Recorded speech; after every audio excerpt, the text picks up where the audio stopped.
I was at a gas station on the edge of town, standing next to pump 6, waiting for the damn tank to fill while chewing on stale gum that had long since lost its flavor. The sky was this weird color, grayish, but too bright, like the sun was behind some dirty shower curtain. My phone buzzed in my jacket pocket. It wasn't the usual buzz, it had a rhythm, a weight. I pulled it out, looked at the screen, and everything else just paused. There it was, a message from Amanda. Not weird, she texted me all the time. What was weird was the picture. A photo. A photo of her, my wife, standing in our bedroom, no, kneeling on the edge of our bed, wearing something that looked more like thread than clothing. One eyebrow raised, lips parted. The message underneath it said, "You left me craving more. Round 2 tonight?" My first thought, and this is the insane part, was that she was playing around, trying to spice things up. Wrong timing maybe, but we'd had rough patches before and made up in wild ways. But then I saw which phone she sent it to, my work phone, not my personal. And the thing is, Amanda never messages that number, ever. She doesn't even have it saved. It took me a solid 30 seconds to process that she didn't mean to send this to me. That's when my hands went cold. Not shaking, just numb, like my body was rebooting without warning. I didn't reply. I didn't even blink. I just slid the phone into my pocket and got back into the car without finishing pumping the gas. I drove off with the nozzle still hanging out like a leash. 10 minutes later, I was parked outside a liquor store I didn't recognize, sitting in the car with the engine idling, watching people go in and out. I kept replaying the message in my head. Not just the words, but the pose, the detail. She did that for someone else. Someone who'd been there the night before. Someone she was expecting again tonight. The rage didn't come in flames. It was quieter than that. It was like realizing you're bleeding but the wound's too deep to feel yet. I drove home, not fast, not slow, just enough to feel the road. I pulled into the driveway like I always do, turned off the engine, walked up the steps, opened the door, and found Amanda already there, pacing the living room. Barefoot, phone in hand, eyes locked on the door before I even fully stepped in. "You got that message?" she said, not asked, said. I didn't speak. I just closed the door behind me. The deadbolt clicked. "I was texting Stacy," she added quickly, her voice high and breathy, like she was underwater and running out of air. "We've been joking around lately. You know how she is." "Stacy?" I repeated, and that was the first time I heard my voice since the gas station. It sounded foreign, crooked, like someone impersonating me but not very well. She nodded way too hard. "Yeah, I meant to send it to her. I was being stupid, joking about a dream I had about craving more, about last night, about round 2. She froze, and in that instant, the air changed, like when a storm decides it's done pretending. Her next words were slower, calculated. "Look, if you're going to make this into a thing, maybe we need to just cool down before we—" I didn't say anything yet. I said, she pressed, "But you will. I know that look," she hissed, stepping forward. "You're about to start dissecting, twisting every little thing. You sent me a message meant for someone else." "I haven't twisted anything," I said. Amanda didn't flinch. She didn't apologize. She didn't even look guilty. She smirked. That was the first time I saw it, the real her, or the her I didn't want to admit existed. "That's what this is about." "A message?" she said, a mocking tone in her voice. "You men are so delicate when the roles flip, huh?" And just like that, everything tilted. I walked past her into the kitchen, opened the fridge. Nothing in there but juice, almond milk, and a container of old pasta. I didn't want any of it. I just needed a second, just needed the fridge light, the cold air, something normal. She followed me in. "You know what? Go ahead, play the hurt husband. Get dramatic, call your sister, cry to your mom. Do the whole betrayal monologue if that's what you need, but don't pretend like this is new. We haven't been us in months." I shut the fridge door and stared at her. "And instead of telling me that you let someone else into our bed," I said.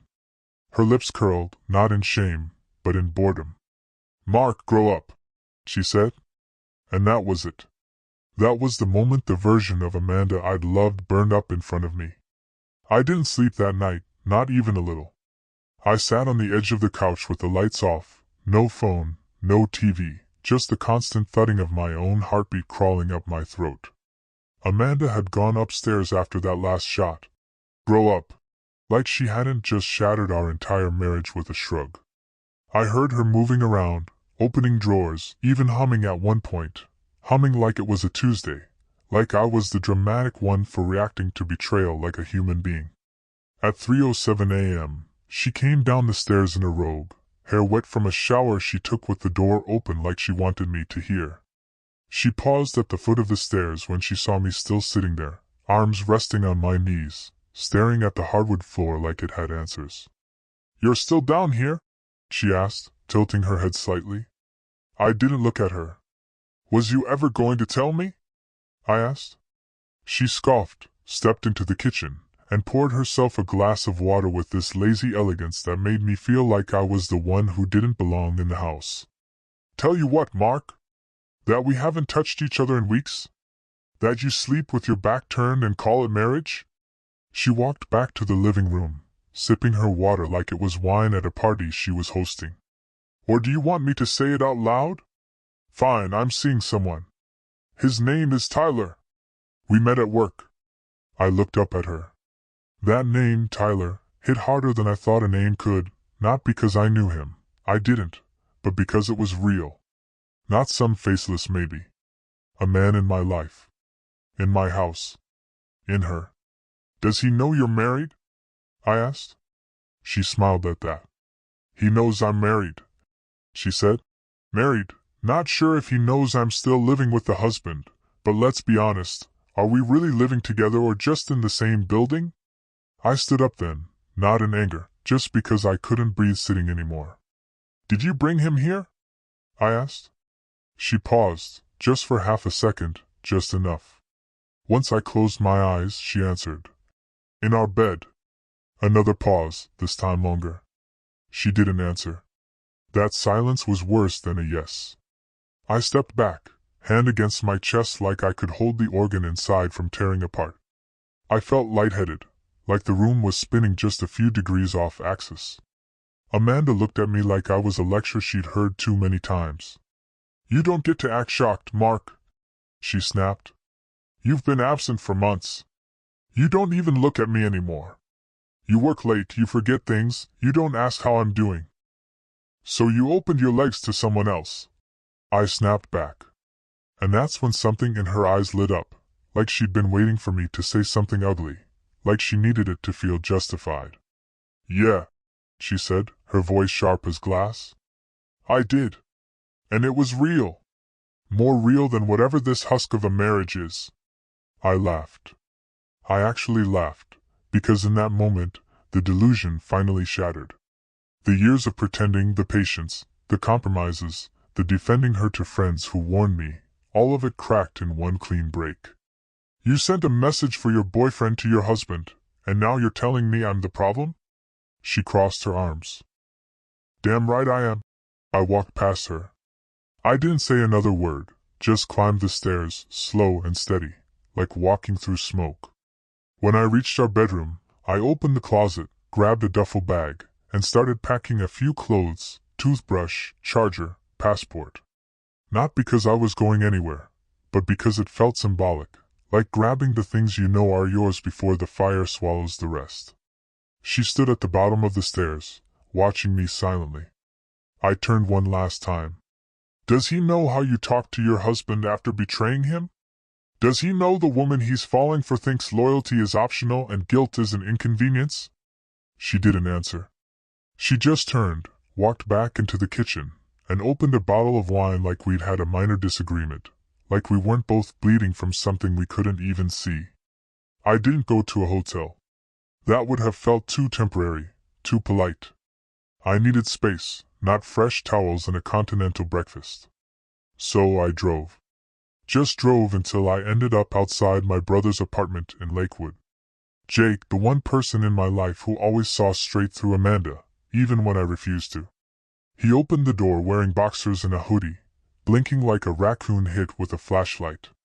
"You look like someone just backed over your dog," he muttered, stepping aside. I walked in without a word, dropped the duffel on his couch, and sat down. "What happened?" he asked. "She sent me a photo. One meant for someone else."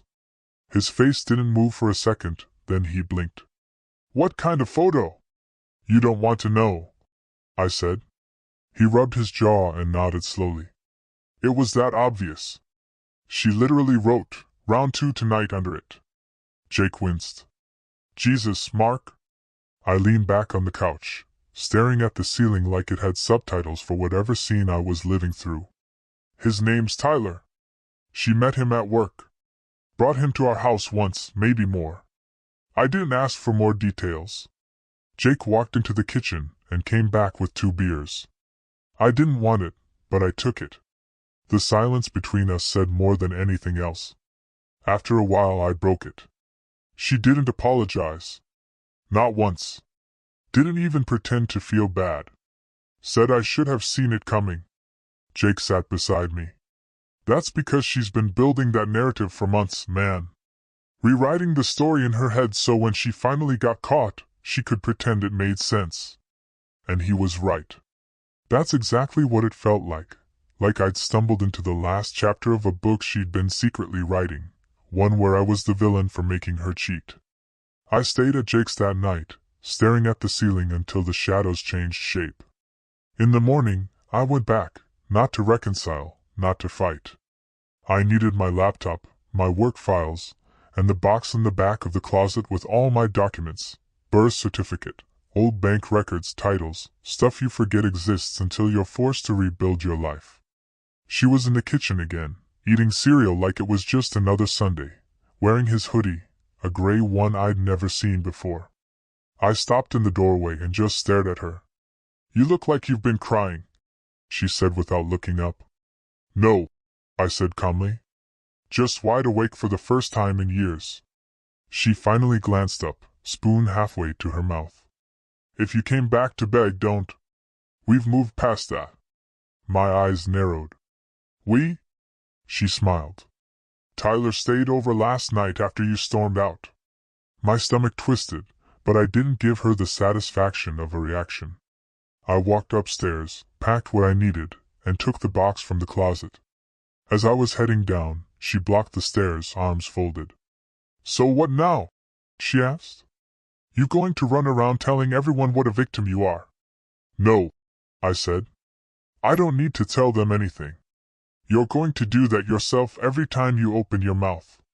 Her smile dropped for the first time since all of this began. She looked not scared, but rattled, like she hadn't expected me to be that clear, that cold. I walked past her, pushed open the door, and left. But I wasn't done, not yet.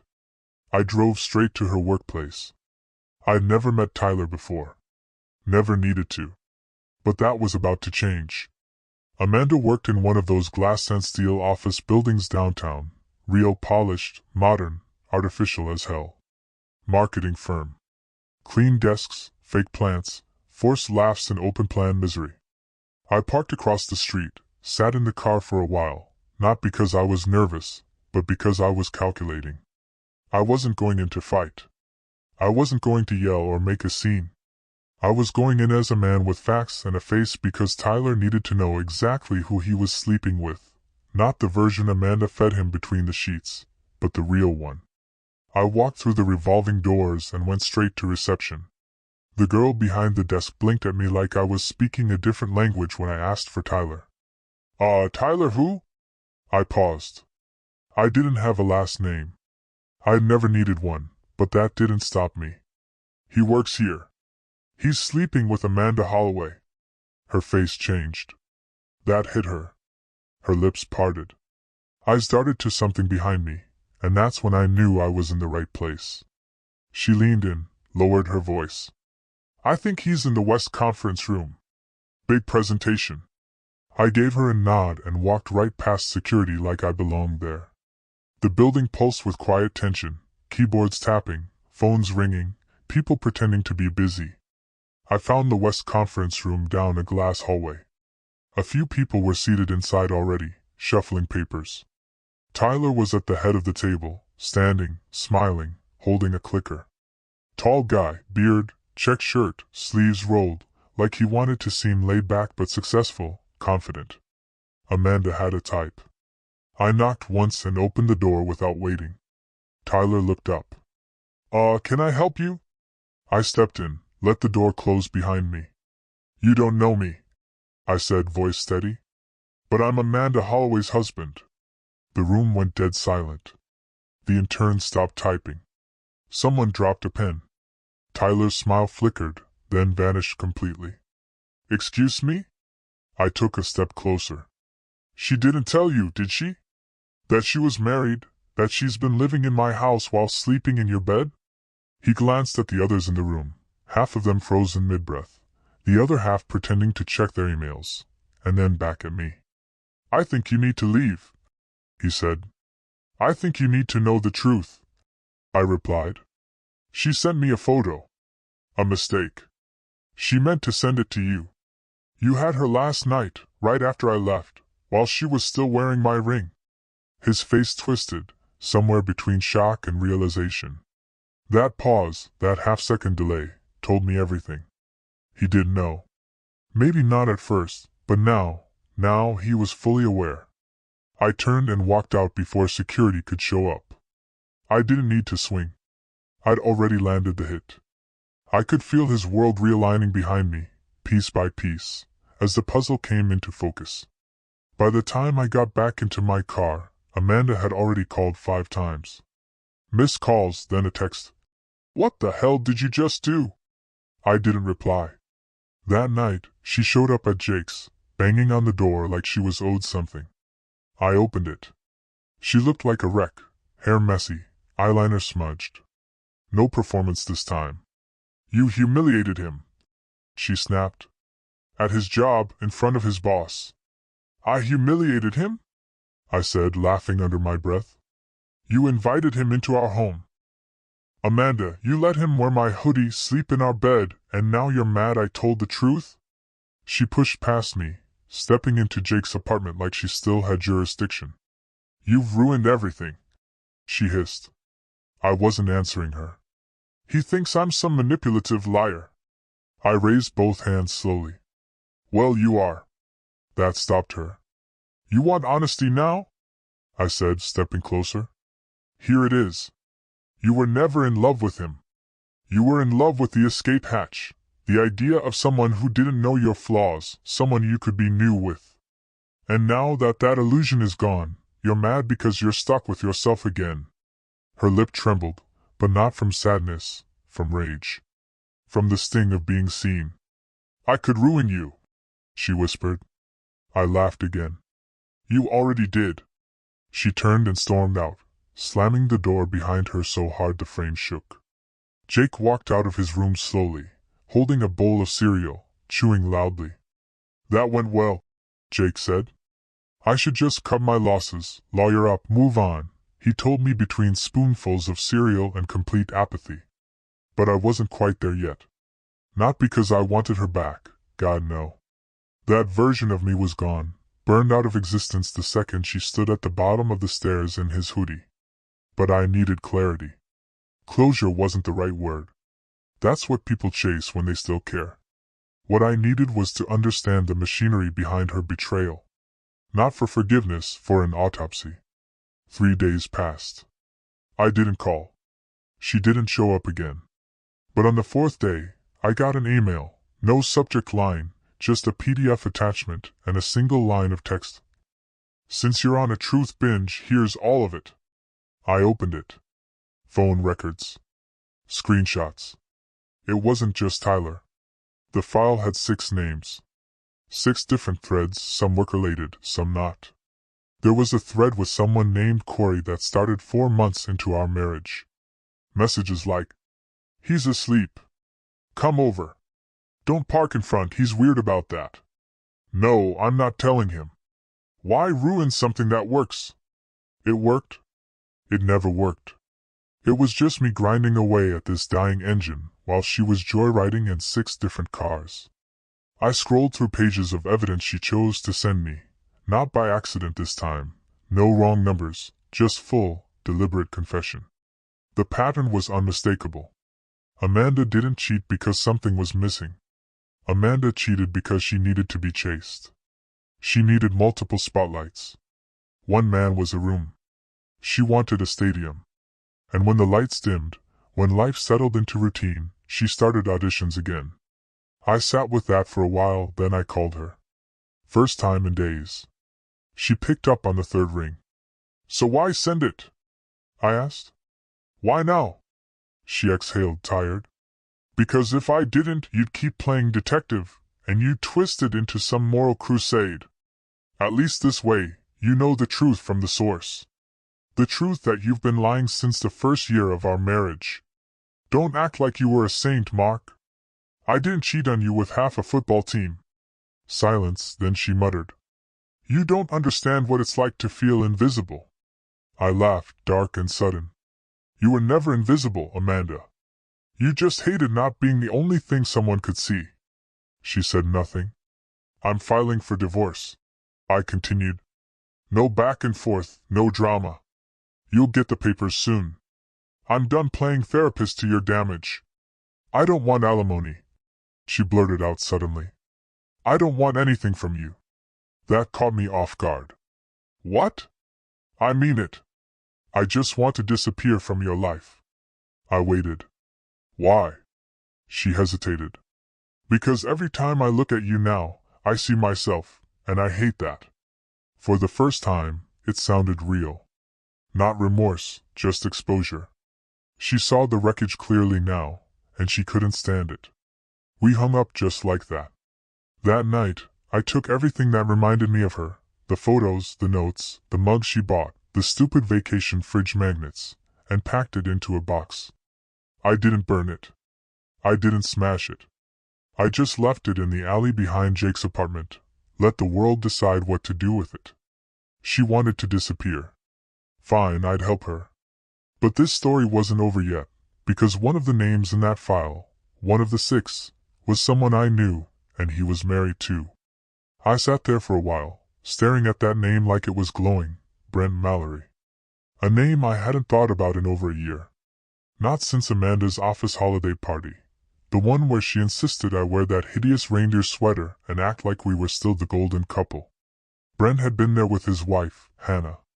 I remembered the 2 of them standing near the catering table, Hannah laughing too loud at Amanda's jokes, Brent pouring himself a 3rd glass of wine, not offering one to her. At the time, I thought nothing of it, just another married guy who checked out emotionally and physically but still played the part. I didn't know that for weeks before that party, he was already 3 nights deep into Amanda's cycle of addiction and excuses. There were messages between them, cold and transactional. Amanda called him. He called her. Hush.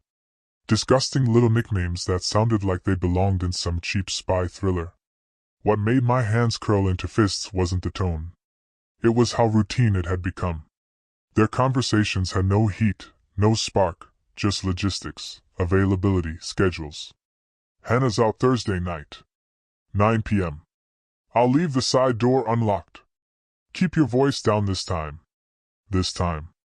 It wasn't even exciting for them anymore. It was just another item on a calendar. I couldn't stop thinking about Hannah. I barely knew her, 2 conversations at most, but the idea that she was living in the same fog I just emerged from made my stomach turn. She deserved to know. Jake wasn't thrilled about that idea. "You're playing with fire, man," he said when I told him. "You tell her, you're not just blowing up Amanda's mess, you're lighting hers too." "She's living a lie," I said. "She deserves the truth." "And what if she doesn't want it?" It didn't matter. I had to tell her. I found her Instagram, still listed as Brent's wife in the bio, along with a bunch of soft filtered couple photos and sunset quotes. I sent her a message, short, careful, clear. "Hi. I know this is going to sound strange, but I need to speak to you privately. It's about Brent. It's serious. I'm not trying to start drama. I just think you deserve to know something. She saw it within an hour, didn't reply. Then, at 11:12 p.m., she sent back. Is this about Amanda? I stared at that message for a full minute. My heart didn't race, it stopped. You knew, I wrote. I suspected, she replied. I just never had proof. I have proof. All of it. She called me. No small talk, straight to it. Can you send it to me? She asked. I can, but are you sure? I've been sure for a while, she said. I just didn't have the strength to confirm it. I sent her the file, not the full folder, just the section with Brent's messages, times, and that awful hush. She didn't reply that night, but the next morning, Brent showed up at Jake's doorstep, not with fists, not with apologies, with teeth. He barged in like a man, already halfway to collapse, red eyes, wrinkled button-up, and hate pouring out of him like steam. You showed her the messages? He asked, voice thin and sharp. I didn't flinch. She had a right to know, I said. He stepped forward, packed a bag, and took the dog. You think you're some kind of savior? I'm not a savior. I'm just the guy your mistress was married to. His jaw clenched, his breathing grew louder. She was mine before you ever knew her, he said. Amanda and I had something real. That sentence broke whatever restraint I had left. I stepped right into his face. You had access, Brent, not love. Don't confuse the two. Just because she knew how to fake both. Jake was already between us, hand on my chest, the other nudging Brent back toward the door. This isn't your battlefield, Jake growled. Go fix your life somewhere else. Brent stood there for a second, breathing hard, his face folding in on itself like he wanted to scream but couldn't find the words. Then he turned and left. I stood there in silence. Jake didn't say anything. He just handed me a glass of water, like I'd come back from war, and maybe I had. Except this war didn't end in explosions. It ended in exposure. And the truth was still setting fires.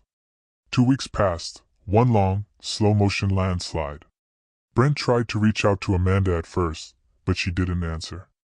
I knew because he left a voicemail for her that somehow ended up forwarded to me. That was the kind of twisted poetry we were living in now, this grotesque loop of betrayal, denial, and second-hand echoes. In the message, Brent sounded frantic, desperate. He kept saying, "This isn't how it was supposed to go." Like they'd written a script together, and I had walked in during Act 2 and ripped it to shreds. Amanda never mentioned the fallout. She didn't need to. I saw it unfold on social media. Her profiles went dark, photos vanished, comment sections closed. One day she was posting curated morning coffee shots, the next she was radio silent. But the silence didn't mean she was gone. She reached out again, this time through email. The subject line, "You got what you wanted. Now stop." That was the most Amanda thing she could have said. No, just blame, repackaged as logic. I ignored it. 3 days later, she showed up again, but not at Jake's. She found me at work. I was walking out of the parking garage, keys in hand, sun hitting just behind the trees. She stepped out from behind a column, like it was a movie cue, sunglasses, high ponytail, trench coat, like she was trying to look incognito and cinematic at the same time. I stopped, said nothing. She didn't flinch. "You told Hannah?" "I did." "You humiliated Brent. You humiliated me." "Did I?" I asked. "Or did I just uncover the mess you both built and hand you a mirror?" She took off the sunglasses.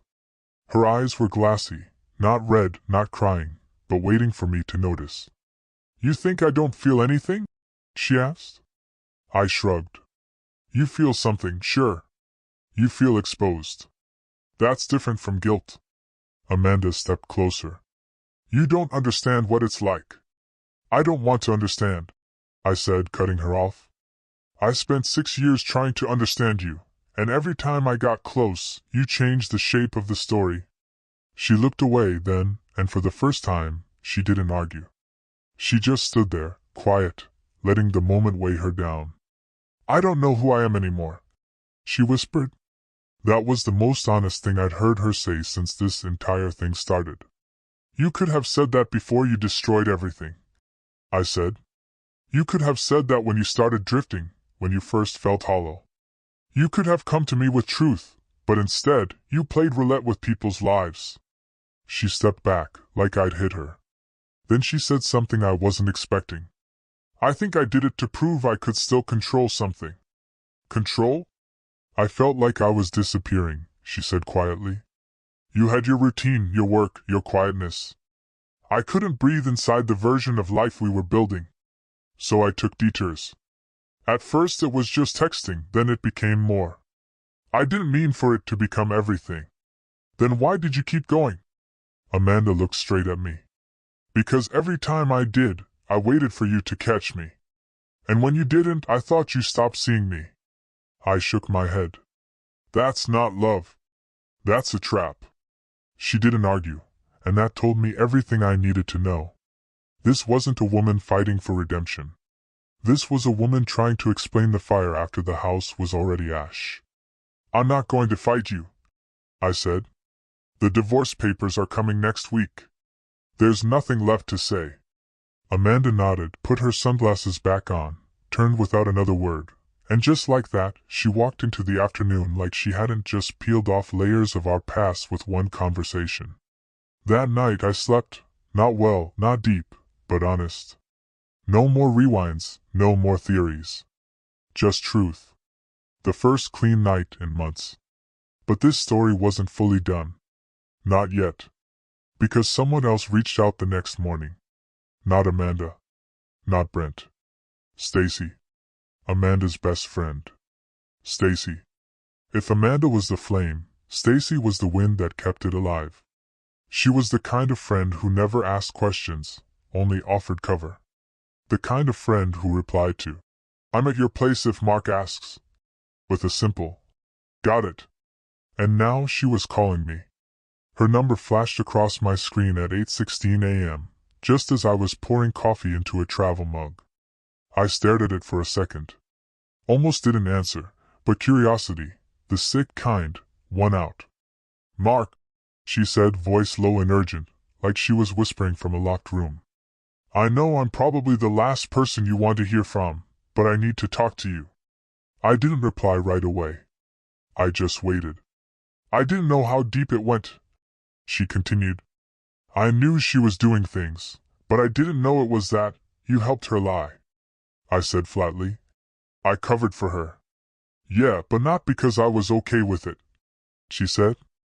I thought it was temporary. I thought she was blowing off steam. I didn't realize how many people were involved or that she was, God, bringing them into your home. She let them sleep in my bed," I said more than once. There was a pause, then a sharp inhale. "She told me it was just one guy, Tyler. That it was over. She told me you checked out, and she felt like she was living with a ghost." I almost laughed. "She always knew how to rewrite reality. That's her gift. She's unraveling," Stacy said suddenly. "I'm telling you this because I think she's about to do something reckless." My hand tightened around the mug. "What does that mean?" "She's talking about quitting her job, selling everything, moving out of state," Stacy said. "Everyone knows now. She's ashamed, but it's mixed with this weird self-pity. She's not okay." "Not my responsibility anymore," I said. Stacy was quiet for a second, then her voice softened. "She told me something else. I don't even know if it's true, but if it is, you should hear it." I closed my eyes, bracing. "She thinks she's pregnant." The words landed with a sickening thud, like a car door slamming in the middle of a peaceful street. My breath caught. I didn't respond. Couldn't. "She didn't say who it is," Stacy went on, her voice shaking now. "I don't think she knows, and she said it like she was trying to make it your problem, like it was the ultimate rope to pull you back." I sat down. My legs didn't want to support me anymore. "She's not sure?" I asked. She said, "The timeline's blurry between you and Tyler, and maybe one other. I'm sorry, Mark, she added. I didn't know what to do with that information. My marriage was already a wreckage, my sense of trust had been obliterated, and now beneath the ash, there might be a child. A question without a clear father. A bomb left in the middle of my future. She's trying to use this to delay the divorce, Stacy said. She said maybe it's not the right time, maybe you should work it out, maybe things are bigger than infidelity. Her words. She's using a pregnancy, a possible pregnancy, as a shield, Stacy corrected. I stood up again, heart pounding. Thank you for telling me. I'm not doing this for her, Stacy said quickly. I'm doing this for you because you're the first person in this entire story who didn't lie, and you deserve better than her from day one. I ended the call, stood there in the kitchen surrounded by quiet, and stared out the window. There were two roads now, one where this was another of Amanda's manipulations, a Hail Mary lie from a woman drowning in her own deception, and another where there really was a child caught in the middle of all this. I had to know the truth. But I also knew Amanda wouldn't give it willingly. Not without a show. So I made a decision. I was going to confront her one last time, in person. And this time, it wouldn't be just for answers. It would be for everything. She agreed to meet me the moment I texted. We need to talk face to face. No drama, just facts. She replied in under a minute, 4 p.m., our place, not your place. Even now, she couldn't help herself. She needed to own the stage, no matter how scorched it was. I arrived exactly on time. I wasn't giving her the chance to twist the narrative or shift power with a carefully delayed entrance. I wanted her off balance from the first second. When I walked through the door, she was already waiting in the living room, sitting on the couch like she hadn't shattered the ground it stood on. She looked different, not weak, not broken, but fragile in denial. The kind of fragile that's one nudge away from complete collapse, but too proud to admit it. Her nails were perfect, hair done, makeup sharp, but there were cracks. The forced stillness, the fact that she didn't greet me with a smirk or a line, just silence. I closed the door behind me. I heard what you've been saying, I said. She shifted slightly. From Stacy? I don't want to dance around it, Amanda. Are you pregnant? Her eyes flicked toward the window. I might be. That's not an answer. It's the truth, she snapped. I haven't taken a test. I've been late, that's all. I'm not lying. You've been late before. Not like this, she muttered. Then take a test. She looked at me like I'd asked her to cut off her arm. If you're sure enough to bring it up, I said. You're sure enough to confirm it. Her hands clenched in her lap. You think I'd use something like this to trap you? I stared. Didn't blink. Yes. She flinched. That's how low this has gone, I continued. That's what you've turned us into. You lie so easily, Amanda. I wouldn't trust you to read the time off a clock I just set myself. You're not exactly innocent in all this, she hissed. You were absent cold. I didn't, I said, cutting her off. I didn't check out. I got drowned in your storms, your moods, your lies. I spent years patching leaks you were drilling yourself. Amanda stood. I didn't come here to be screamed at. I'm not screaming, I said, my voice low and sharp. If I screamed, you'd cry, you'd spin it, you'd weaponize it. I'm not giving you that. She walked to the kitchen counter, picked up a manila envelope, and held it out. What's this? My blood work, she said. I got it done yesterday. If I'm going to be accused of manipulating people with something I haven't even confirmed, I figured I'd better find out. I took it. Opened it. Negative. No pregnancy. The rage didn't come. Just the silence again. That deep, empty silence where the last illusion crumbles. You knew this was a possibility when you sent that message to Stacy, I said. But you let her think otherwise. You wanted her to carry the weight for you. Amanda looked down. I didn't ask her to call you. You knew she would. She didn't deny it. I'm done, Amanda, I said. This is the last time we see each other without lawyers between us. I don't care how you spin this to yourself, or your friends, or to the next poor bastard you reel in, but you and I. We finished. She opened her mouth, but I raised a hand. No more speeches. No more tears. No more pretend insight. You're not deep, you're just loud, and for years I mistook that for passion, for life. But it was just noise, and I finally found the mute button. She sat down slowly, like her legs had turned to wires. I turned and walked to the door. Her voice came out small behind me. Did you ever really love me? I didn't turn around. I did, I said. More than I should have. Then I left. Now, there is no parting shot, just the sound of her silence chasing me out of the home we never really shared. It's been 2 months. The divorce is in motion. Clean, direct, no mediation, no arguments over property. I told her she could keep the house, not because I'm generous, but because it's poisoned, every wall, every floorboard soaked in memory rot. Let her sit in that quiet. Let her hear the echoes of everything she broke when there's no one left to blame. I moved into a small apartment downtown. Nothing special, bare walls, second-hand furniture, no curtains yet, but it's mine. No lies in the walls. No betrayal hiding in the sheets. Just a space to breathe without second-guessing the air. Jake helped with the move. Didn't ask questions. Just showed up with coffee, a truck, and a bad playlist. That's all I needed. Someone who didn't need the full story every 5 minutes. Someone who understood silence could be medicine. Amanda hasn't reached out again. No texts. No surprise visits. I think even she knows there's nothing left to manipulate. Her name still floats through certain circles, office gossip, mutual acquaintances. I hear she's not seeing Tyler anymore. That ended fast. Maybe he saw what was under the mask. Maybe he just got bored once the thrill wore off. That's her pattern: chase, conquer, discard. I was just the one who stuck around too long. A few people reached out, friends, coworkers. Some said they had no idea. Others admitted they always wondered. Funny how clear everyone gets after the fact. One message stood out though, Hannah, Brent's ex. She sent me one line. I hope we both find people who don't mistake loyalty for weakness. I didn't reply. I didn't need to. She said it perfectly. And me? I'm not healed.